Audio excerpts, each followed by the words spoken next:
As you're listening to these words, you may already begin to notice how your mind sometimes drifts up into the big picture and then down into a single detail, like zooming a camera lens in and out, because that's what the brain does naturally when it's learning. And it's interesting how every time you've grown, you've already done this. You've already let go of something old, so something new could appear. You did it when you outgrew your favourite toy. You did it when you left school. You did it when you took your first breath after being born. Your unconscious knows exactly how to do this. And as you remember that now, you can also begin to wonder, if I could trust that same process at the bigger levels of my life, what would open up? Because right now, as you sit there, you may notice the part of you that's already tired of clinging to the sinking ship, and the part of you that's curious about floating in the open water. Just as every seed must float in the soil before it sprouts. Just as every star was once a dark cloud of gas before it burned. And as you think about those stars, you can allow your imagination to wander into the future, to a time where you've learned to relax inside the void instead of fighting it. And when you see yourself there, notice how different your body feels. Notice the freedom in your chest. Notice the way your eyes shine. Notice the people you attract. Notice the projects you create from that space.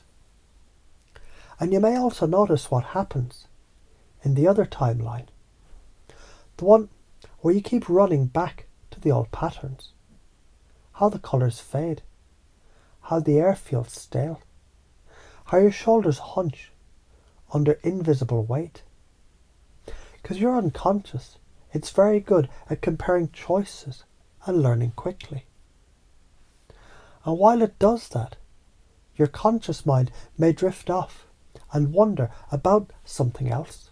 And that's fine, because your unconscious mind can absorb these instructions automatically.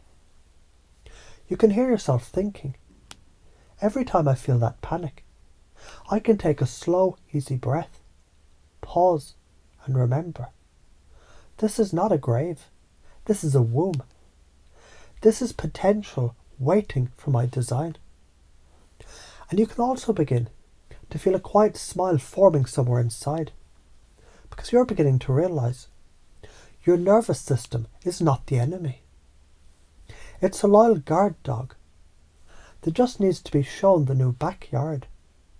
And once you show it, it relaxes and lets you play.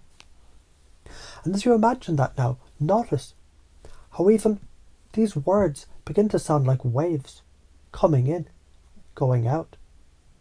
And in between those waves is a pause. And in that pause is the void. And in that void is your power.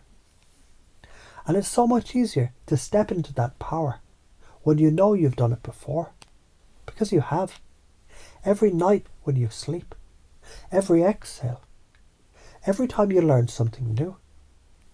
Your unconscious has rehearsed this transformation thousands of times. It's safe. And in a moment, when you return to your day, you might find yourself naturally, easily, unconsciously responding differently the next time a structure breaks in your life. You might pause longer. You might smile sooner. You might stay with the unknown just long enough to let the first light bounce off it. And as you do, you'll create something new from that space, because that's what you do. And the more you practice, the easier it becomes, until one day you just realize you're living it, breathing inside the void, painting on the blank canvas, surfing the chaos like it was always your ocean.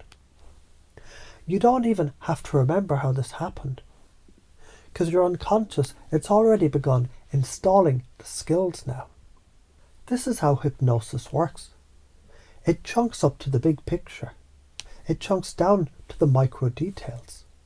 It contrasts two futures, the empowered and the stagnant. It uses embedded commands. Pause and remember. Allow your imagination to wander. Notice yourself there. It installs the belief as a natural response rather than an instruction.